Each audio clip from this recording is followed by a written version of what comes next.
Have you ever had this experience where you have had a goal in mind, made a really great plan, and started off really strong only to sort of fizzle out along the way? Today we're going to look at how to keep going even when the motivation just fades away. This is how you get to supercharge your Sunday.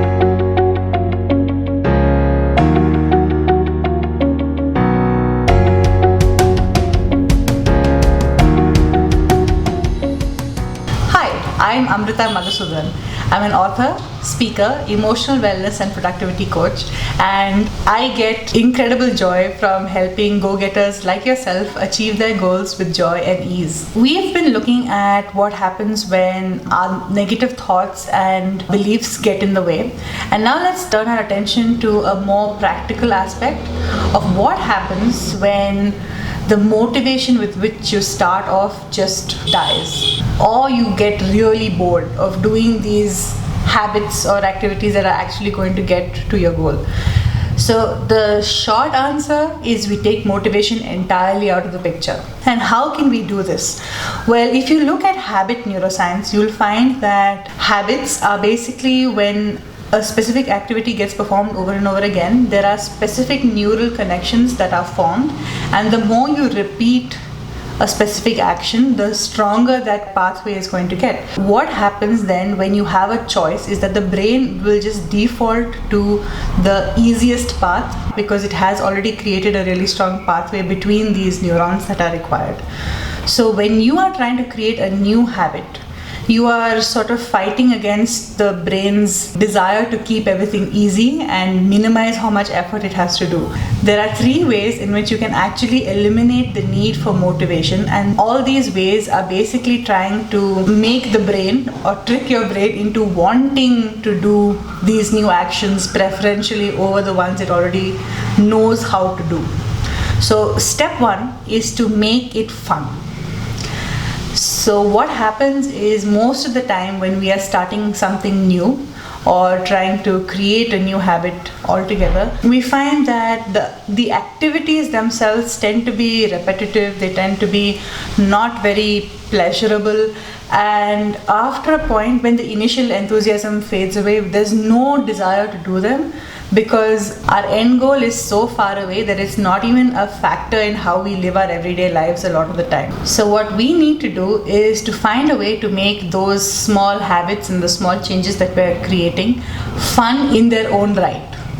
So how can you do this? For instance, if you are trying to wake up early in the morning and you find that you're so used to hitting the snooze button on your alarm, what you can do is give yourself something exciting or fun that you will do the first thing when you wake up. And if it's something that you haven't had time to do, maybe this is when you wake up in the morning and the first thing that you get to do is have some quiet time with your favorite book. Or you get to go out and enjoy the birds chirping or take a quiet walk by yourself. So that's the first step, to make whatever small changes you're doing, make them fun, make them enjoyable so that you want to do them for their own sake and not for the sake of the final goal. The second step is to make it easy. So what you want to do is skew the odds in your favor. And what I mean when I say this is that if you are trying to create a change, you want to streamline your life in such a way that the changes are the easiest thing to do. Now for your brain it's not, but we're sort of, like I said before, tricking our brains. So what we want to do is sort of change your environment and change your habits such that your new habits become your default. For instance, this is a very, very basic example. If you wake up in the morning and the first thing you do is check your phone, reply to emails, check social media, and you don't want to do this because it actually stresses you out, but it's become such a habit you don't know how to stop, well, you can do a couple of things to make sure that that is not what you do. For instance, you can turn your internet off, you can turn your phone onto airplane mode, you can put your phone in another room entirely. Or if you have an incredible support system like me, you can ask your sister to take your phone and hide it and then give it back to you only at a specific time. So there are so many ways in which you can tweak your environment such that your new habits are what has to happen before something else can happen in your life.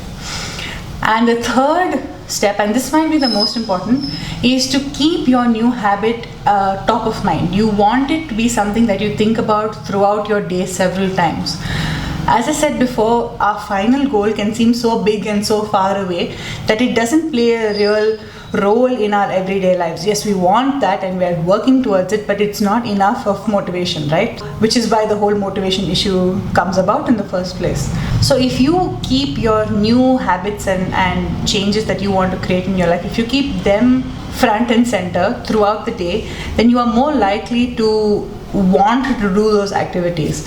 The best way to do this is to create a habit tracker where you have a list of your new changes, and please don't try to change everything all at once. It's always better to start small and build once you have some momentum.